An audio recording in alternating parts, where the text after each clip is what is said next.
Arsène Lagriffe, hors-la-loi, chapitre 3.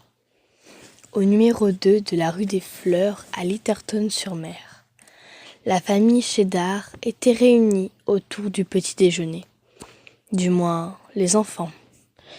Michael avait 8 ans, sa sœur Lucie juste 6.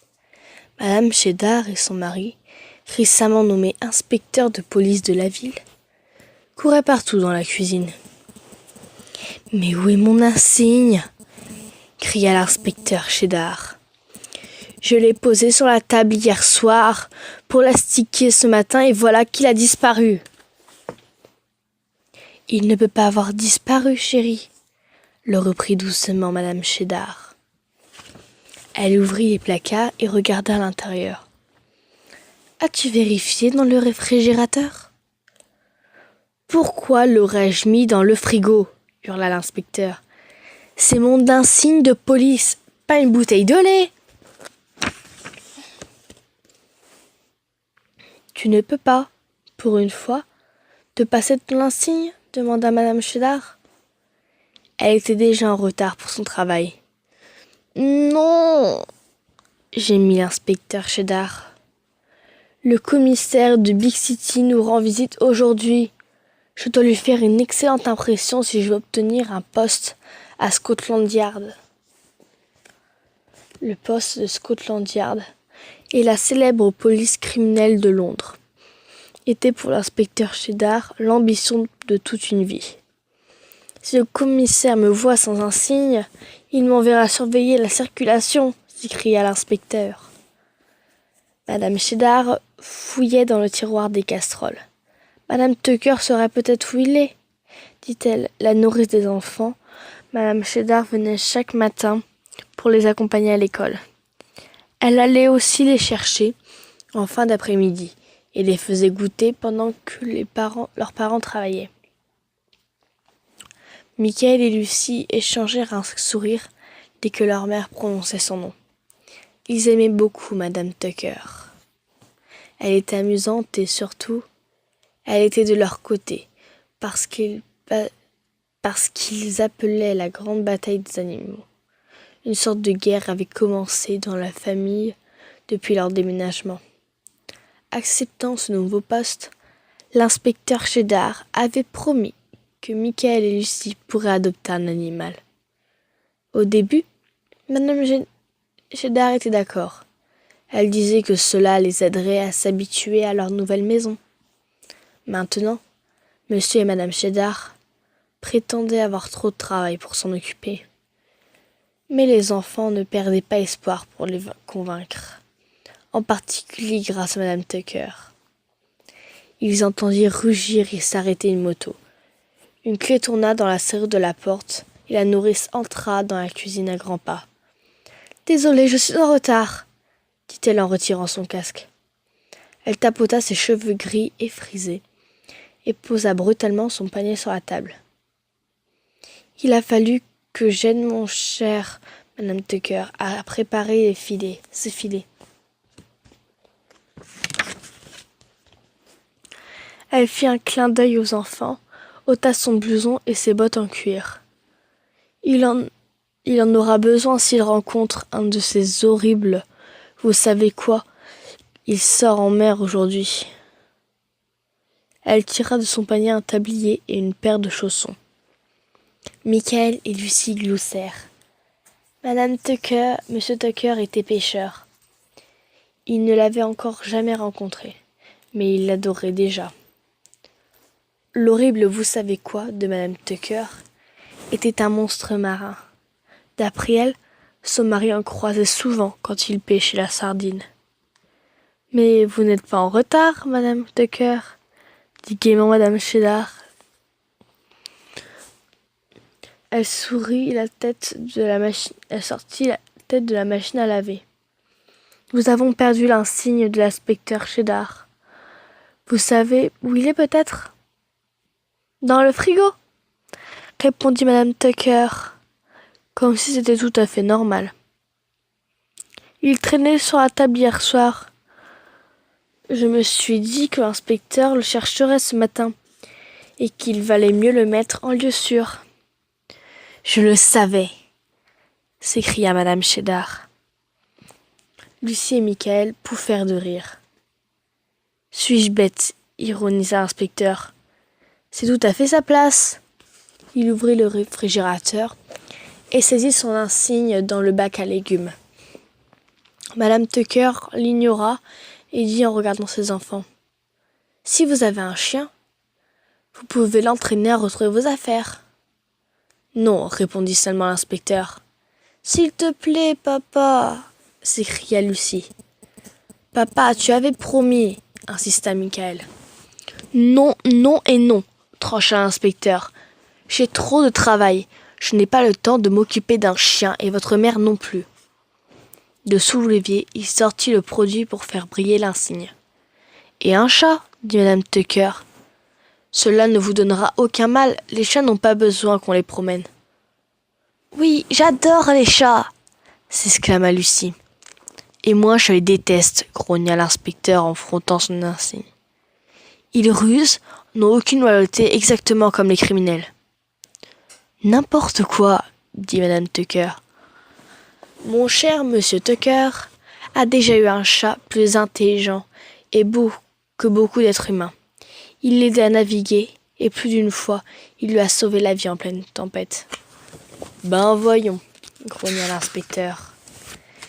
Il ne croyait pas un mot de ces histoires que Madame Tucker racontait sur son mari. Il leva les yeux au ciel et alla déposer son insigne sur le bord de la fenêtre. Le produit avait une odeur épouvantable. Il fallait qu'il en débarrasse. Monsieur Cheddar ne voulait pas que le commissaire suspecte qu'il avait fait briller seulement pour sa venue. « Maman, s'il te plaît, continua Michael. Lucie et moi, on s'en occupera tout seul, c'est promis. » Madame Cheddar hésita. Elle aussi aimait les chats, mais elle ne voulut pas contrarier davantage son mari. « C'est votre père qui décide, » dit-elle. « Mais votre père a dit non, » martela l'inspecteur. Michael et Lucie étaient très déçus. « Ce n'est pas grave, leur chuchota Madame Tucker. Nous trouverons un autre moyen d'embobiner votre père. »« Je vous ai entendu, Madame Tucker, » dit l'inspecteur en s'asseyant près de ses enfants. « Je vous rappelle que je suis inspecteur de police et que personne ne m'embobine. » Il se servit une tasse de thé, il eut un silence gênant. Ils levèrent la tête. Deux pies venaient de se poser sur le rebord de la fenêtre. Elles ne semblaient même pas avoir remarqué les habitants de la maison. Elles observaient tout autre chose. « Attention, papa! Elles vont te piquer ton insigne !» cria Michael. Le plus maigre des oiseaux sautilla vers l'objet étincelant et ouvrit le bec. « Faudra me passer sur le corps avant !» hurla l'inspecteur en sautant de sa chaise. « Allez, oust !» Il bondit et claqua des mains. « Fichez le camp !» cria-t-il, encore en reprenant son insigne. Les deux pieds s'éloignèrent sur le rebord, mais ne s'envolèrent pas. « Quelle sale bête !» grommela Madame Tucker. « Ce ne sont que des oiseaux, dit Michael. »« Oh, non !» brodit Madame Tucker, en baissant le ton comme si elle craignait que les pies l'entendent. « Elles volent tout et... » Madame Tucker frissonna et ajouta. « Il vaut mieux éviter de croiser leur chemin. C'est comme briser un miroir, les pies, ça porte malheur. » « Madame Tucker, arrêtez avec vos superstitions de grand-mère, dit l'inspecteur. Michael a raison, ce ne sont que des oiseaux. »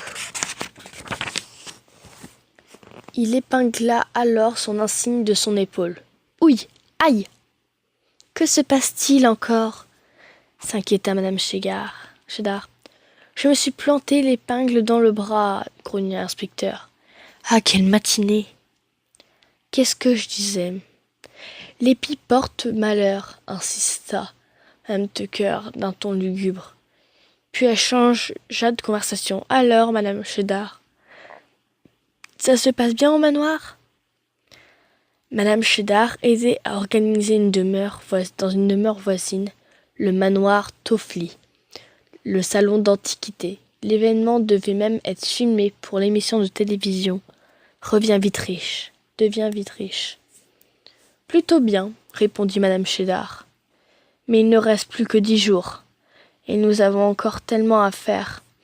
Nous espérons que des centaines de personnes apporteront des objets de valeur, pourvu que tout se passe sans accident.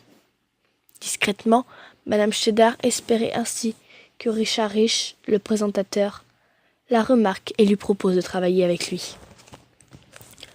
Vide le grenier et gagne un max, rugit madame Tucker. C'était la célèbre phrase de Richard Rich, criée pendant toute l'émission. On pourrait venir, demanda Michael, tout excité. Bien sûr, répondit sa mère. Vous allez adorer. Il y aura probablement de beaux bijoux et des montres précieuses. Il y aura surtout des diadèmes et des diamants de Lady Toffly. Ah, s'exclama madame Tucker. Moi aussi, j'aimerais trouver une petite merveille cachée dans mon grenier. Allez-y, hein, jetez-y un œil, l'encouragea madame Cheddar. On ne sait jamais. File le grenier et gagne un max, crièrent en chœur Michael et Lucie. Pfff, fit madame Tucker. Tout ce que j'ai eu la chance de trouver chez moi, c'est un tas de vieux hameçons de monsieur Tucker. Maintenant, mes petits, c'est l'heure d'aller à l'école. Madame Cheddar embrassa ses enfants et partit travailler. Lucie et Michael sortirent de table pour se laver les mains. Les deux pieds étaient toujours sur la fenêtre. Hé hé hé hé hé, jacassa une. Hé hé hé hé hé, criait l'autre. Lucie fronça les sourcils. On dirait qu'elle se moque de nous, murmura-t-elle. Michael les étudia avec attention. La plus maigre avait une patte tordue et il manquait des plumes à la queue de la plus grosse. Les pieds regardaient fixement Michael avec leurs petits yeux perçants. « Bouh !»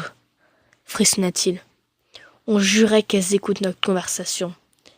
Elle lui donnait la chair de poule. Et si madame Tucker avait raison, elle portait peut-être malheur. Si nous avions un chat, il les chasserait, dit Lucien souriant. Mais ce n'est pas près d'arriver. Tu as entendu, papa, Lucie? Il les déteste.